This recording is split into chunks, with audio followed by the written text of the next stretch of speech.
Hey guys, this is Northville Tech. In this video, we're gonna learn how to change Fifth Third debit card PIN. Open the website, then log in with your user ID and password. Once you're logged in, you will see several tabs in the left corner of this page. Click on the Settings tab. On this page, you will see another tabs.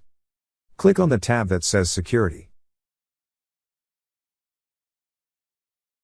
Now you will see a section for Manage PIN. Under Manage PIN, you will see your debit card.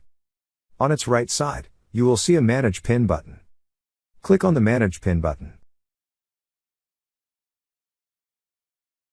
Now enter your current PIN followed by your new PIN.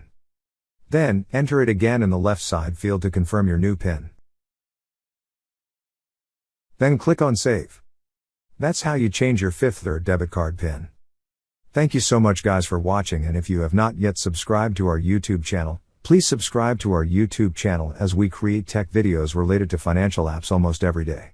Also check out our website northvilletech.com for great tech articles, and our recommended resources in the description below for various sign-up bonuses.